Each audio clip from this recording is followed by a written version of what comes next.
今日の代々木公園店は大掃除を終えて、この後フリーで本当は多摩川ライドね、恒例のやつ行こうと思ったんだけど、そうですね、ちょっと天気があんま良くないから、じゃあみんなでカスタムでもするかっていうことで、ピットを使って、それぞれやりたいカスタムをしていくって感じの流れで、なるほど。もうこっち側がめちゃくちゃガヤガヤ。そうみんな多分俺らのことがそっちのけで多分もうおっ始まってますおっ始まってるけど、おもろそうだから YouTube も撮ってみようかってことで YouTube を回しております。みんな面白い自転車乗ってるなね。どれ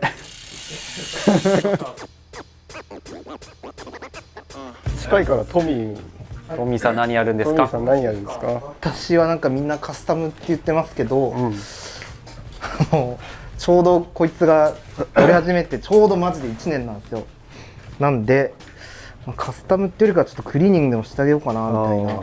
でもちょっとチェーンとか、調子があれだったら洗ってもいいし、これねチェーンの伸びを測る工具で、すごい超ニッチな。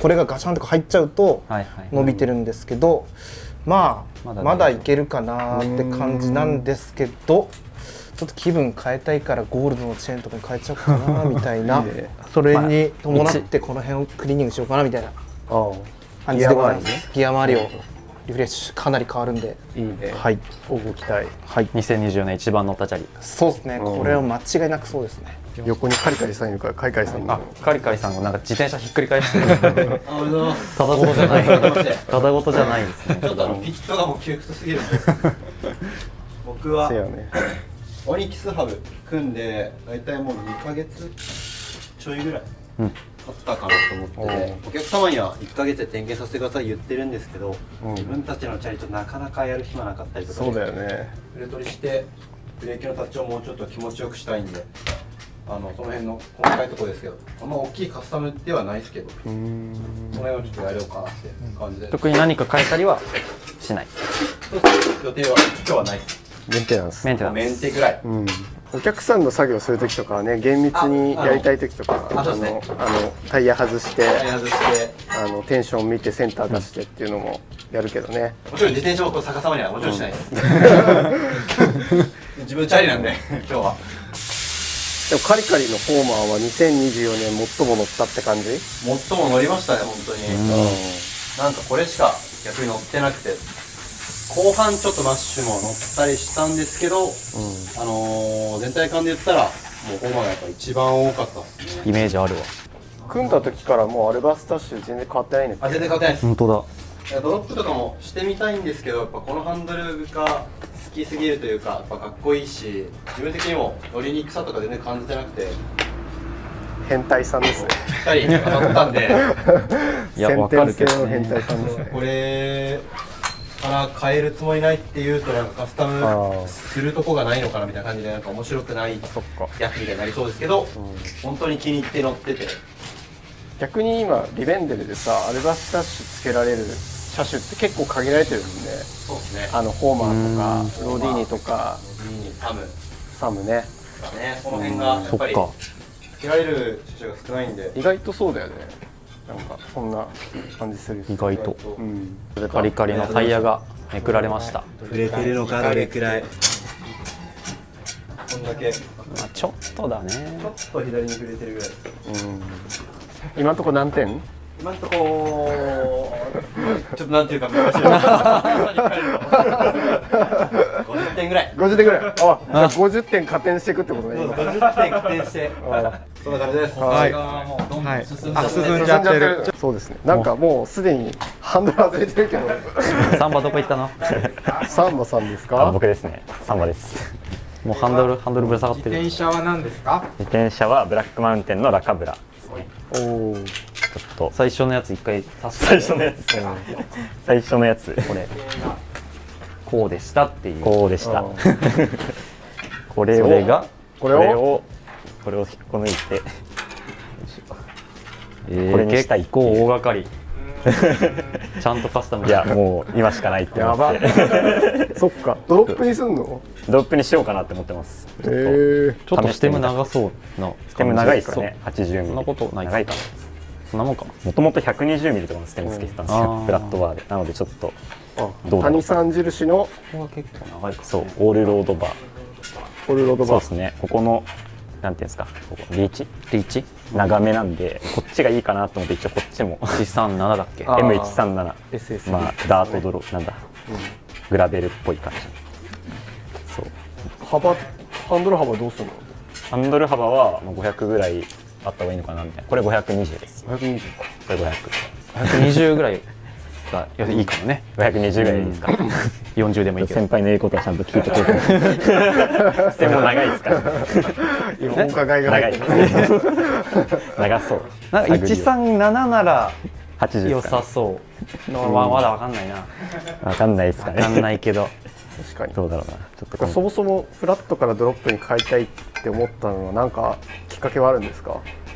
まあ完全に単純な興味っていうのが一番大きいですけど、あなんだろうな、まあちょっと僕2ナイナーのホイールでちょっとダートツーリングバイクっぽい使い方もしてみたいなっていうのがあるんで、まあもっと快適なポジションで乗れるようにっていうのと、もしかしたらすぐ戻しちゃうかもですけど、それはそれであるあるでもあるあるね。ハンドル変えてすぐ戻しちゃそううですっていうのも。ね。なんかあれ変わってなくないあいつのチャリってなるかもしれないですけど、確かに。まあラカブラはやっぱうん一番かっこいいと思うな、ドロップついてるのが。ドロップあるうん。まあそうですね。このバランス、見た目の違和感みたいなのちょっとマジでかっこいいよ惹。かれたところでもあるので、ドロップハンドルババー MTB ーですね。 MTB サブちゃんもドロップの中身ですね。そうですね。僕はちょっとドロップ一本で今のところ。ドロップ1本で使いますかこれ。いいの、そんないいハンドル。めちゃくちゃいいハンドル。ハンドルリもらっちゃっていいの。ッチンのこれをでも他のチャリ何につけようかなっていう。これ外しちゃうのってみんな多分確かに冷ややかな目で見てる。ここもポールのちゃんと使ってあげてください。本当だよね。ね。モンスタークロスもラカブラもドロップになるってことだね。そうですね。まあモンスタークロスはフラットにしようかなみたいな。ああ、逆にね。そうですそうです忙しいじゃん。そう忙しいですね。確かに。忙しいな。そういいね。まあどっちでも組める自転車なんでやっぱどっちもこう試してみたいなっていうのが一番大きいかなってところですね。見かけない自転車がありますね。続いてはここになんか小さめの29インチからのギャップがだいぶ落差大きいですけど。僕です。僕です。クリントです。こんにちは。グリーンと久々だね、なんか。お久しぶりです。何すんの今日は。今日はリアダイナモつけようかなと思って。これちなみにこれはえ、何なの？これはバイクフライデーです。バイクライダー。デー。まあ小径車、折りたたみの小径車で、オールパッカっていう一番太いタイヤが履ける、まあちょっとグラベルっぽい感じのモデルなんですけど、クリントさんはミニベロ好きが高じて、はい。去年ね、バイクライデーに移籍したんだね。そうです。去年の7月に幡ヶ谷のバイクフライデー東京ってお店にはい。行きました。水曜日だけいるんだっけ？水曜日代々木公園には。水曜だけよくいるんで、何かあれば。何かあれば。何かあれば。ダイナモ。ダイナモ、はい、リアダイナモをつけようと思って、まあなんか最近代々木港で月1で夜多摩川行ってるじゃないですか。ああ。その時になんかずっと後ろライトつけてたんですけど、結構ね切れたりとか、あとなんかちょっと不安なんですよね。まあ、充電したっけなみたいな不確かに安なんで、ねもうそれが嫌でここ2ヶ月そうずっとつけたいなって思ったんで、ちょうどいい機会だそう。ちょうどいいからつけようかなっていう。後ろにつけるってどういうことなのって確かになんですけど、ここからこのハブからこう電力をこう前に持ってきてるんですけど、前はそのまま前に行くんですけど、後ろつける場合はそのまま後ろに行くんじゃなくて、この前のライトを経由してこう後ろにつなげるっていう感じです。だからちょっとねこの辺も加工しないといけないんですよね。そう今ちょっとカバーでかぶさってますけど、これで言うとこうだいたい後ろ用の配線が一緒にこそうだねあそうですそうです、ついてるんで、そうそうそうそこのコンセントつなげるみたいなね。それでつなげるだけ。僕は今ここ股にしちゃうんですね。そうっす。ここ今隠されてるけどこういうのがそうあるっていう。そうそう損のハブ使うとさ、回転抵抗あんま感じないよね。感じないですね後ろも前もつけてもさ。そうですね。小径車ってやっぱすごい普通のチャリより回るんで、うん。こういう回転性能とかすごいなんかダイレクトに感じるんで、なんで僕はソンがおすすめです。壊れないしね。割れないですうね。ん。へソンのシートポストにクランプするタイプのやつで、これ空物もね最近入ってきたんで、なんで空物にしないので。何色がいいっすかね。ちょっと悩んでるんですよ。一緒に見ようよ。あ、2個つける。 2個つけたらいくらっすかね。先生これ青とかねあるもんね。青とかもありますよ。青もあるし、赤ほんともある。初めて見たけど。いっぱいあった方がいいんじゃない？かっこいい。愛が溢れてますね。オレ赤もかっこいい。と赤と青とあと緑もあるっすね。僕オレンジ派。カリカリオレンジ。海外俺赤もかっこいい。ニューヨークメッツから。ちゃうか。そう赤フレームの色がいいからね。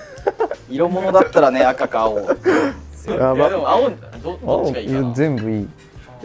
なんか青も悪くない気がするけど。青か赤なんですよ。フロントライト何色なの？シルバーっす。これもゆくゆくはシャインウェーブに変えたいんで。あるよ今。生徒君これ持ち合わせがない同色いいっすね。めちゃくちゃアメリカっぽいじゃん。セントス君が嬉しそうだな、なんかクリントと絡んでるの。なんかこれいいっすよね。青いい赤よめっちゃいい青赤かっこいいっすよね。なんか攻めてみてはいかがですか？じゃあ赤にしようかな。よ奥にまだいます。まだいますね。っしゃ。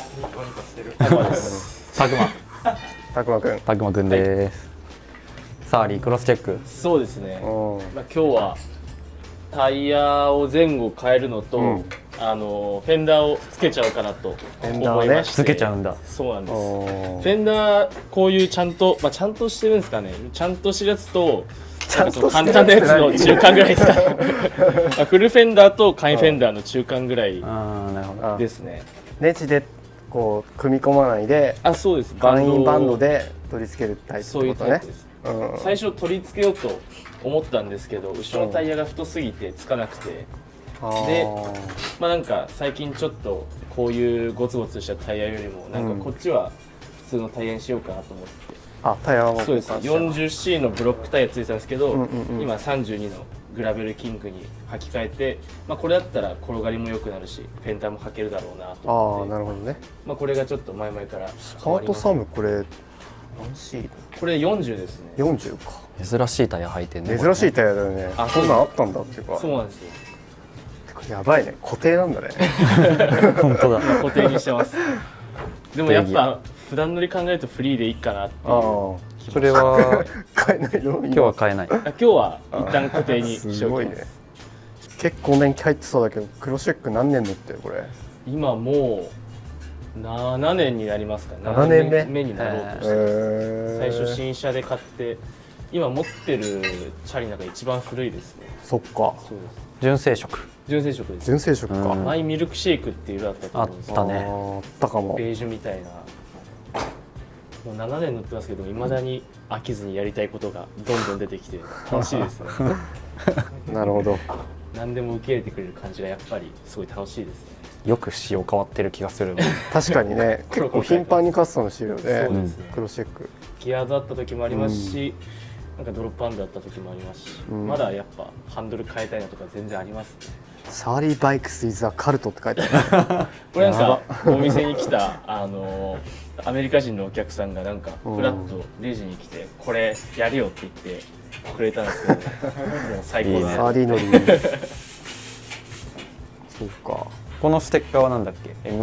MFX。あ、そうですね。これはなんか友達とやってるダートとか林道に自転車乗り行ったりするなんかコミュニティみたいな感じです。たくまがいるコミュニティみたいな。そうですねインスタあるよね。あ、そうですね。 MFX ね。やってます。なんかさ、幡ヶ谷のさ、はい金子おじさんがさ、バスケットとかラックつけるとさ、その走行感が変わるからつけないってよく言うじゃん。はいはいはい。たくまさ、結構レーサー気質あるけどさ、バスケットとか割と積極的につけるよね。そうですね。なんか単純にやっぱ、うん僕はもう利便性の方が勝っちゃって、なんかもう普段は普段でそれでもういいかなと思って割と割り切っちゃって。ああ、もうじゃあ本当に用途分けてるって感じだ。あ、そうです。走るチャリもとう完全に便利なチャリっていう。分けてますね。ボボンボラとかはマッシュのオールローダーも何もくっつけてないです。あー完全にそっちに振ってるんで。なるほどね。そっかそっか。なるほどねまあ確かにそう言われてみたらコントラスト結構しっかりあるそうんですね。割とラインナップそういう感じ的にかもしれないです。でも固定だけどね。いや、まあでもやっぱフリーにしたいですよ。でもやっぱフリーにしたいです。進捗見てみます？ちょっと最初トミーさんから話。私は今スプロ系を洗ってますね。これもう1年分の汚れが溜まってますんで、ちゃんとめちゃくちゃ汚いっすね。結構綺麗にしてたつもりの、さっきパッと見綺麗そうだったんでね。そうっすね。まあ、一応結構ちゃんと走るチャリなんで、オイルはヘビーなオイルよりも結構軽めのオイルを使ってたんですけど、それでもやっぱこんだけ汚くはなる。どれ使ってたんですか？オイルですか？オイルは、まあ、ちょっと気分によるんですけど、まあ、このマックオフか、あとはあれだ、こいつですね。一番の一押しはでもやっぱこいつかな。ちょっと初期型の時とちょっと粘度が変わって少し軽くなったんで、こいつは最近よく使ってます。油膜も強いし、結構一回刺したら OK みたいな感じなんで。フォードさんとブルーラグのそうですね、コラボレーション。長いっすよね、この。これ長いっすね。ちゃんとワンドロップっていうやつね。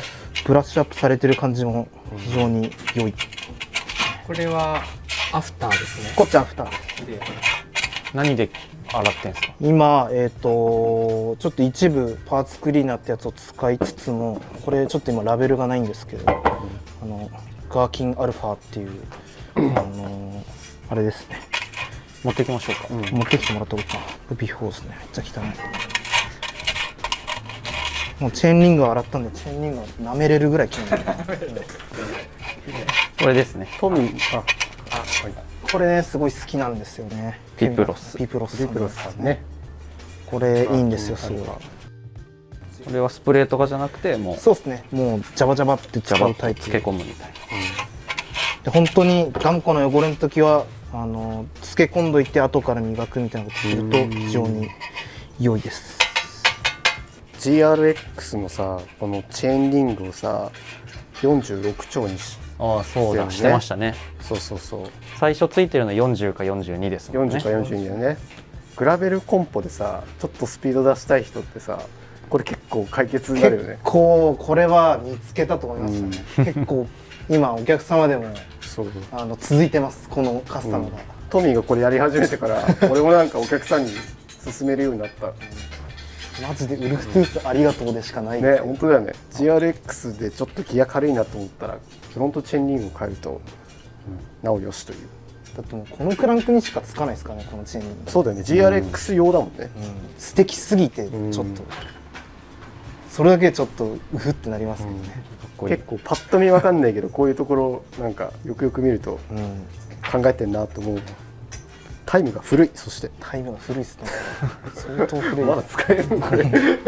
超イニシエのね、使い込まれて。こっちはもうベアリングが逆にいい感じになりすぎちゃって、スカスカで逆にいい感じになっちゃって。これも後で分解してグリス撮影をしようかな。あとは50点引き上げないといけないか。集中力が必要な作業で、もうすぐだけど終わります。意外とそんなに言うて触れてなくて。そっか。けどあれですね、本当にホイールは突き詰めようと思えば一生できるんで。もう気持ち横が取れたら終わりかなって感じですね。あと一息。あと一息なんですけど、本当は白馬終わって今富さん終わって戻ってきた時にできてるみたいな。終わりました。思ってます。じゃあ口の方が格好ついたっすけどちょっと無理でした。ホイール結構買って終わりじゃないよね。メンテしないといい状態保てないですよね。そうですね。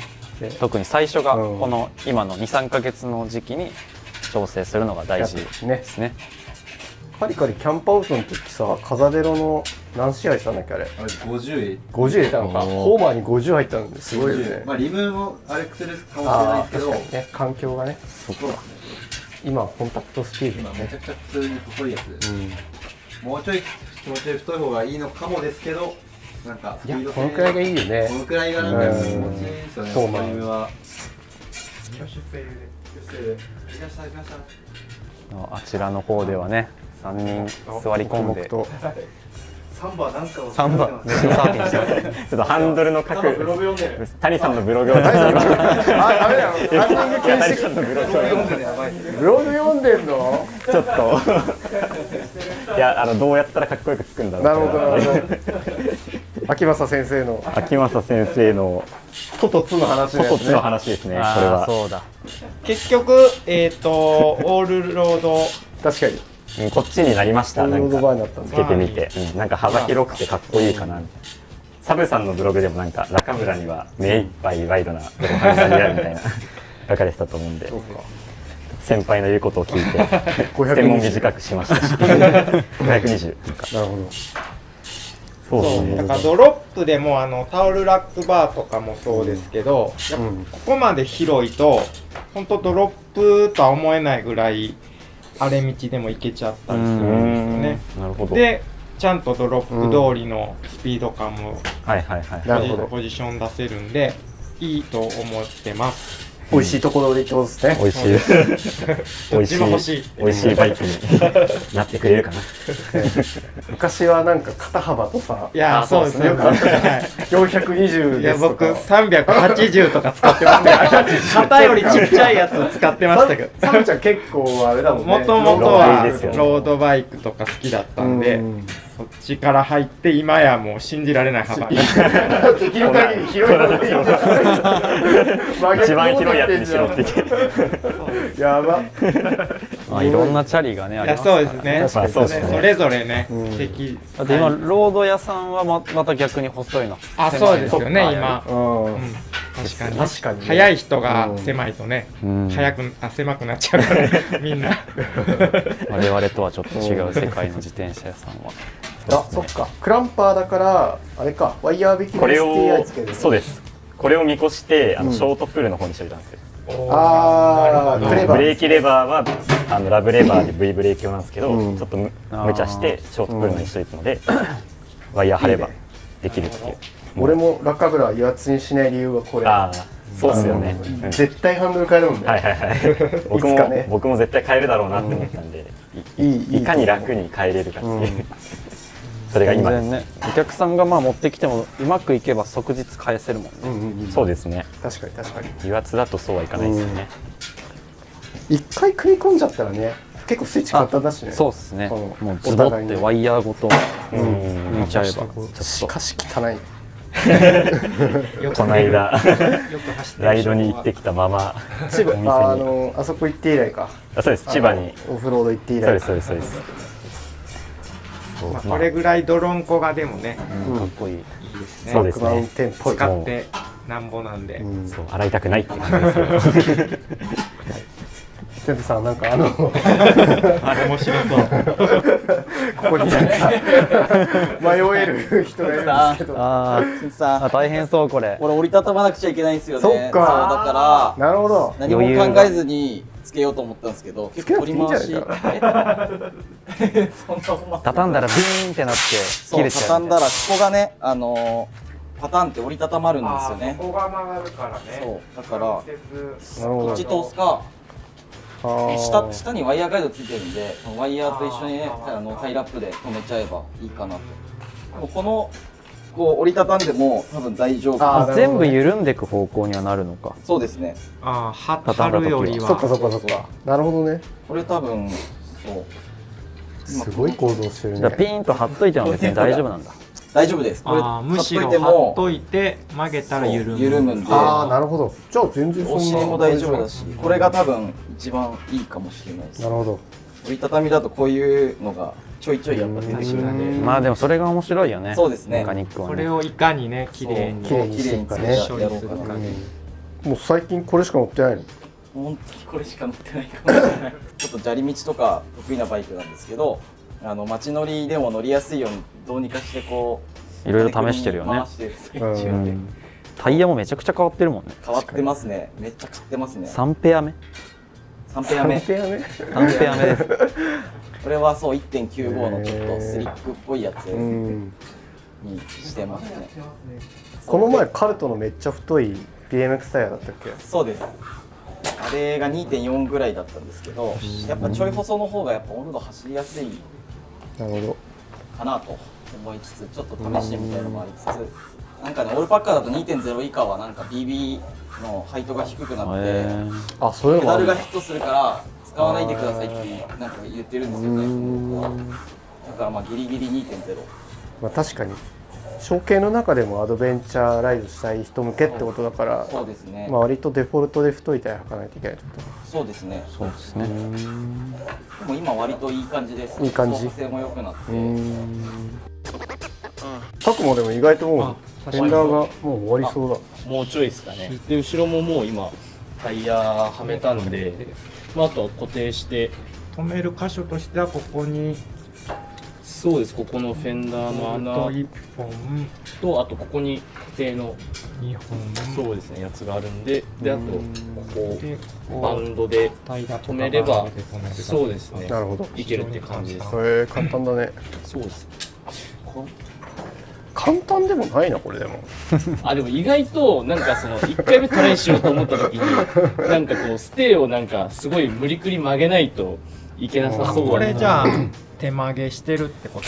あ、でも一応最初から曲がってはいたんですけど、でもやっぱり自転車によってそうですよ、曲げないといけないんで、今はこれで固定しても結局ここがこうまっすぐつかないんで、ここはもうちょっと意外とグイッとなんかメキメキいってるような気もするんですけどこうやってあげないとちょっと今固定してみたらつかなそうだなっていう感じなんで、もうちょっとだけ時間はかかるかもなんですけど、まあでもおおむね時間内にはできると思います。確かに意外と早いですね。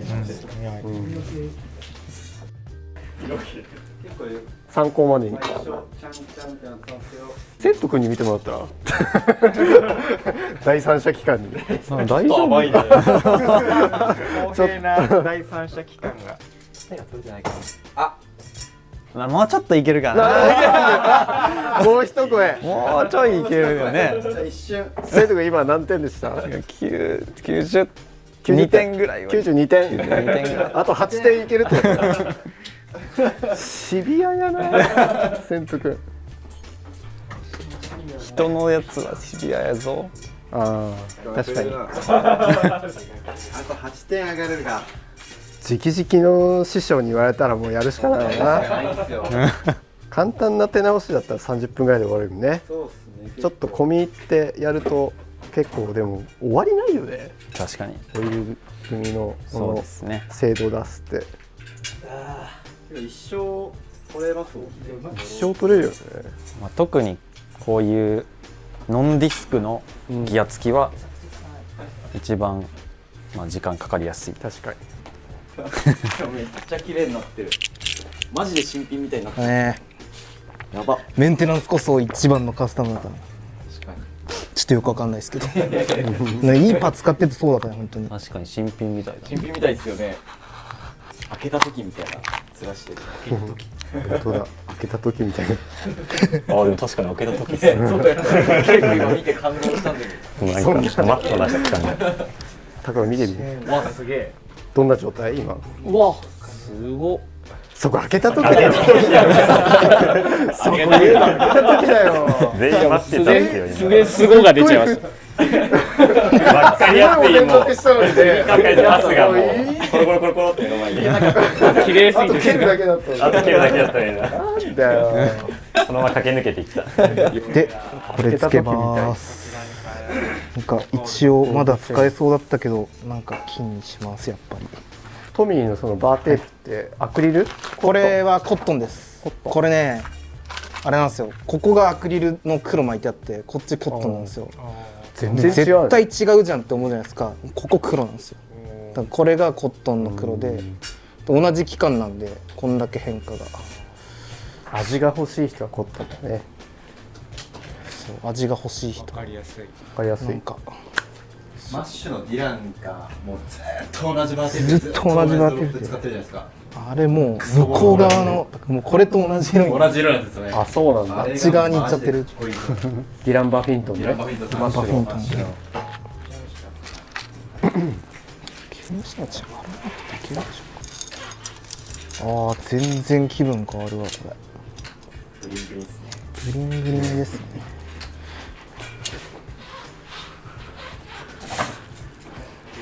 なんか最初組む時も金にしようと思って金であれしてたけどシマノでいっかみたいになってだから割と念願の中井君が書いた？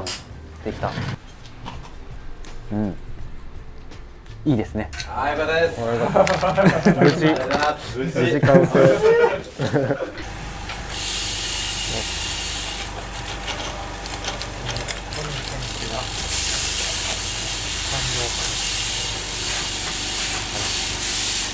お兄さん終わった。終わりました。終わっ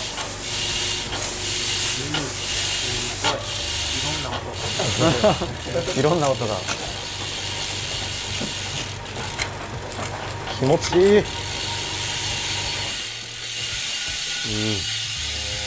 今回のチェーンオイルは何を指したんですか？今回は、変わらずワンドロップですね。気持ちいい。全部洗いました。ここも洗ったし、スプロケもプーリーも完璧。もう終わりました。あ、やっとひっくり返してる。ひっくり返って整地してる。整地してオーマーヒルさんが。こんな感じで、なんかいろいろやりたいですけどね。まあインナーをもうちょっとちっちゃくしたいっていうのは前々からあってちょっとできてないんですけど、そう大きくかなって感じで。ブレーキやっぱ触れ始めるとタッチがすごいなんか悪くなって気になっちゃうんで、ホイールがここではこうやってちゃんとピタってつくんですけど、触れたりするとちょっと動くと肩聞きって言ってこっちが先にこうつくみたいな、あるじゃないですか、そうなっちゃうとここのレバー引いた時にモニュみたいな確かにこだわりだよね。それが嫌でうん、ちょっとやりたいなと思ったんで今日正面な几帳面ですね。性格が出てます。こ生徒君入ったの？江戸さん入ります。ピットが空いたんで、おい、生徒君がピットイン。始めます。イン。こちらなんていう自転車ですか？ラマーシ山梨。ュ。ラマーシュのターン&カントリー。川のカントリー。ハンドメイドバイクです。いいですよ。初ハンドメイド。発売が違う。まあ去年ぐらいからチラチラね、そうですね。ブログ書かせてもらったりとか、見えてはいたっていうか。いい色でしょ。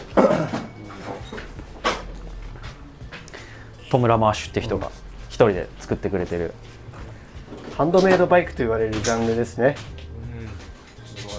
僕の一応身長とか腕の長さとかうん、測ってもらって、でそれを元にここの長さとか、ここの長さとか。ラマルシュ、ラマルシュは今年、去年から取り扱いをそうですね。始めたってのね、はいでスタッフバイクから徐々にオ徐々にーダーしてって、はいで、今後はお客様にもねそうですねちょっと。ずつって感じにはなると思うけど、はい単線ハンドメイドバイクはね一つ一つアーティストが作ってくれるので、です。はい、もうちょっと一人でやってるのであんまり激込みしちゃうとキャパがねそうですねっていうのもありますし、もとこもとれで1年ぐらい待ったかな。去年の春に来て、その前の春に頼んでる感じだったんで。もともとね本当にレジェンドなフィクストギアバイクライダーのはい。トムさトムさんがんが作っている作っている。いろんな車種、これはグラベル系にはなるんですけど、ピストもあるし、はいロードもあるし、マウンテンバイクもあるし、はい、いろんなスタイルを、彼のスタイルを入れて作ってくれるっていう、もう唯一無二としか言いようがない。このモデルもそうですけど、似たようなモデルはあんまないんじゃないかなっていう。はい、ま昨年のメイドからミニベロが、あ、そうですね。ミニベロもありラインナッます。プされたりしてて、はい。結構でもハンドメイドビルダーってさ、山系の得意なビルダーとか、そうですね。なんかコミューター得意なビルダーとかさ、結構色分かってるけどさ、はい。トムさんは割とオールジャンルそうですねカス。タムメイドでやってくれる感じ。どれ作ってもらってもなんかなんだろうビシッと決まる感じなので、なんかその辺の感覚がすげえなーってちっちゃい声でそうですね。思いますね。僕もオーダー中なんでそうですよね。ちょっとスタッフが続々と頼んじゃってて、お客様のも今お受けしてるの何台かありますけど、はいはい、ちょっとまあいいですね、うん来年今年か今年はちょっとずつねそうですねカスタマーズバイクも出てきそうな予感ではあります。見てもらってる方の見て、目もここからいろいろ楽しんでもらえるんじゃないかなとはい思います。この辺が、まあ、僕のとクリントンのもあるんだけど、まあ日本第1号タッチって感じです。ですこいつは今日はバーテープを巻き替えバーテープます。も置き換える。はい、ちょっとなんか緩んじゃったりしたのもあってちょっと前から気になってたフィルのフィルのバーテープ。あら。フィルのバーテープにします。パッケージがかっこいいですね。うん。そうフィルのバーテープあるんですよっていうのもあるし、これは赤金ロ箱とかになりそうね。フィル赤文字にされるんですね。赤文字にしようかな。ステッカーをそうフィルハブ入れてるし、はいフィルヘッドでもある、うんうんうんフィルヘッドも入ってる、結構フィル固めなんで、トムがうんフィル好きなんですよね。好きですね。特にトラックフレームピストフレームがもうフィルハブ組み込まれたし、フんィルハブにしか合わないぐらいのうんここのエンドの形状で、昔のメイドの動画見てもらったらそれが出てくるんですけど、攻めてますよね。そう超ちっちゃいエンドだから普通のハブつかない、うんフィルハブで組んでくださいっていうやつがあったりするぐらい、まあフィル好きなんだろうなっていうのもあるので、まあ、こいつもフィルで組んでるっていう。良いですね。お願いします。ちょっとめくってきます。はい。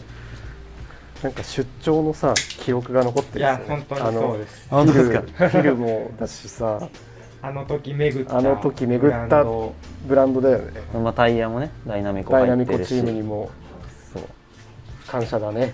です生ルシェね。もメイドであってそうそうそう。だもんね。このチャリはタイラーのビッチンはついてないですけど、あ、そっかそっか。そうまあ彼のパーツもいっぱい持ってるし、ちょっとねハンドメイドビルダー同士は、うんうんちょっと難しいんであんまり1台には入ったりしないかも。確かにそうですね。確かに。まあね、中にはねこの人とこの人が師弟関係だからいいよねとかもあるんですけど、それも楽しいですよね。そうメイドバイクというものは食べ合わせね。そう食べ合わせがあるんで、うんまあちょっとメイドとかとはそれますけど、クランクとかもそうですね。そうですねこれ去年からの新規取り扱いで、サイバーサイクルズって、まあ、これはメイドとか出てたわけじゃないですけど、ドイツのこれもねハンドメイドクランク、かっこいい。また遠くないうちにもう一回入荷があるんじゃないかなと思ってます。セント君このタウンカントリーはさ、はい基本どういう時乗ってんの？通勤あ、通勤？通勤まだあんまりライドはそんなに行ってなくて、多摩川行ったりしましたけど、ああ、そっかそっかはいそっか。通勤距離どんなもん通勤10キロぐらいですね。 ？10キロぐらい。じゃあ予約スタッフの中だと結構しっかり通勤距離ある方だね。サンバと一緒ぐらいサンバと一緒ぐらでいかすかね。ドロップハンドル。なんかこれそんななんか忙しい感じの自転車じゃないんで、ボンボラは結構ね僕持ってますけど、ちょっともっと速い感じなんでペース感がいいですこの自転車は。なるほど。遅いわけじゃないけどなんかそんなにこう走んなくてもいいよみたいな。なんかまだ居残り組がまだまだできました。あ、できた？はい。おお、早い。ちょっと生徒さん今作業中なんで僕がよろしくお願いします。うんはい。これで前後に来ました。めちゃくちゃ嬉しい。めちゃくちゃめちゃくちゃ嬉しいっていう感早く多想。摩川行きましょう。これブッシュ&ミラーのさ、このフロントライトってスイッチあるの？オンオフある？ありますよ。ここにこのあゴムの部分がオンオフスイッチで、これポチポチ今やってるんですけど。リアダイナモもこれスイッチ連動してるよね。わ、すごい。すごいよね。わ、これすごいっすね。フロントのライトにじゃあ嬉しい連動ね。するんですね。そうだよ。できました。できた。おお、早いね。フェンダーつけて前後タイヤ交換して。もうちょっとね、タイヤが太いとそうですね。もうね32なんですけど、ちょっとこれはもう35とかでも良かったなっていう感じがするんで、まあでもとりあえずこれでまず乗ってみようかなと思います。タクマのチャリってすっげえバイブスがなんかあるよね。そう言っていただけると嬉しいですけど、最近入ったサンバとタクマはそこのヴィンテージパーツと言われるようなものとかを漁っては買いを繰り返してます。まあそうですね、あんまりそれに寄りすぎるのも良くないかなとは思ってはいるんですけど、僕らからしたら新鮮。ちょっとサンバは居残りですちょっと僕は終わらないですね。申し訳ない。終わんなそうだね。かっこいいね。バイヤー貼れば、かっこいいねまあ形的にはもうこういう感じかな。谷さんもラカブラにつけてたもんね。谷さんもそうっすよね。うん多分ラカブラのこと考えて作ってそうだなとも思いつつ、ちょっといいですね。よりスピーディーな感じに、どうなんだろう。だいぶポジションが、広さはぶっちゃけめっちゃ広いなって感じですけど、乗ってみないと分かんない。モンスタークロスも420とかなんですよ、ハンドル幅。結構全然クラシックスタイルだね。そうですね。グラベルバイクって感じの幅じゃないんですけど、 520か。 520ですね。良いですな。オフロードバーもね。良いです。いや、やっぱかっこいいな。でも僕はこれで街乗りをしようと思うので、決してライド専用機ではなく、そのうちフロントラックとかつけようかなみたいな。これにね。そうですそうです。海外とかで結構ドロップハンドルのチャリになんか前かごついてたりとかよく見るので、まあ、似合うかわかんないですけど、試してみつつ。試してみつつ、いいですね。そんな感じです。完成形はお店に来てみてください。です。松本さんの距離入れようか。じゃあいいよ。3回だけ。うん。松本さんが最近多分一番乗ってる。うん。本当寒い以外でこれに本当松本さんが日々もう毎日乗ってらっしゃるので、なんかすごい新鮮というか変な意味でいいんで。やっぱサムヒルのイメージがもうずーっとやっぱり変な意味でね。いい意味で言葉がもう選べなくて。今日時間が許せばね、俺もカスタムしたかったんだけど、ちなみに何を？ BB をさ、いつもチャリ組むとき、まあいつもでもないんだけど、そのチャリやっぱ全体的にさお金かかるじゃん。そうですね。だから BB とかはさちょっといや今日はいいかなって言ってさ安めのやつを入れちゃうんだけど、まあ俺今シマノを使ってるんですけど、アウトボード BB タイプですね。そうですね。外側にミドルバーンのクランクを使ってシマノのボトムブラケットを入れてるんだけど、まあ、駆動部分は基本的には俺やっぱフィルットが大好きなんで、まあ、フィルットを入れたいんですよ。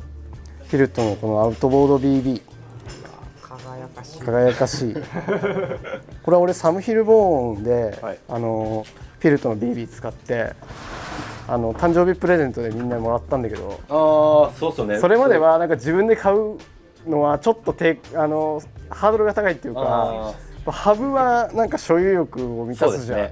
で実際にさついてもやっぱ心地がいいし、かっこいいし、メンテナンスも楽だしっていうのあると思うんだけど、 BB ってちょっとサボりがちというか、なんかこうそうだね、また今度でいいかなってなりがちなんだけど、実はね漕いでるところなので一番体感する部分でもあるし、まあずっと回り続けてる部品だからやっぱ消耗頻度も非常に高いので、っていうとやっぱまあフィルットがすごい大事だし、そうですね。っていうので今日はこれをやろうかなと思ったんだけど、ちょっと時間的にちょっとスペースも結構ギリギリで、そうですね、次回の宿題にできたらですね。チャリ的には昨年組んだクレーム・スミス・ジュニアどうですか、ステップスルーは最高だね。最高ですか。プラティパスじゃなくてやっぱクレムを選んだ理由とかあったりするんですか。リベンデルだと2種ありますけど、プラティパスは奥さんが乗ってるか奥さん乗らってるか。一応ステップスルーでかぶんないようにしようと思ったんだけど、まあ、クレムで700C が履けるっていう事実が、まあ、分かった時にクレムにしようかなと思ったのがまあ大きい、自分のチャリのことを説明するとなんかたどたどしくなるね。そうですよね、なんか一番知ってるはずなのにそうだね、なんだっけなみたいな、そうだね、なっちゃうんですよね。別にステップスルーはマストじゃなかったんだけど、なんかクレムってさ、なんかオフロードバイクのイメージ超強くなっちゃったじゃん。そうですね、昨今。そうで、もともとその出所といえばさ、その老若男女誰でも乗れる自転車みたいな感じのコンセプトだったと思う。キッズバイクももともとサンプルはあったはずで、ちっちゃいやつが。そうそうそう、まあ誰でも乗れる自転車、コミューターバイクみたいなのが出自だったと思うんで、まあ、そこのまた確認作業というか、自分でもできたし、もう何でもとりあえずつけて便利なものはつけるバイクにして、サムはその代わりライドを使ったりとか、自転車乗るのが楽しいバイクにするっていう感じで使い分けができたから、こいつは本当に日常に徹して乗ってるって感じだね。で実際にその全長も長いしさ、走行もなんか落ち着いてて安定感もあるし、まあ、乗ってても疲れづらいチャリだな、実際にクレム乗って思うな。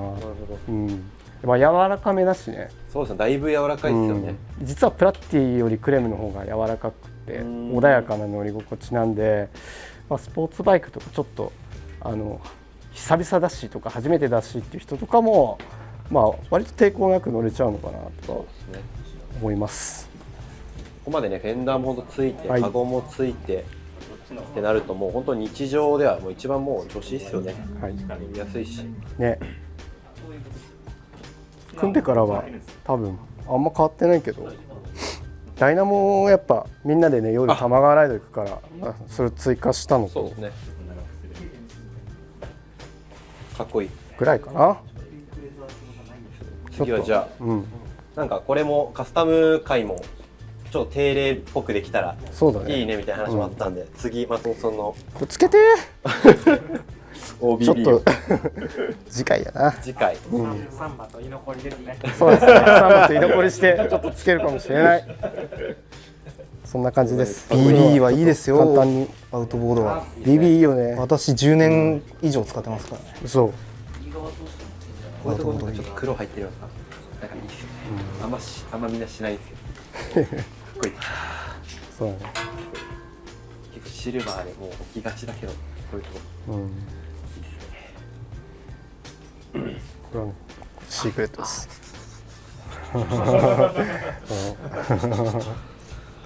はい、そんな感じでちょっと簡単な説明になっちゃうけど、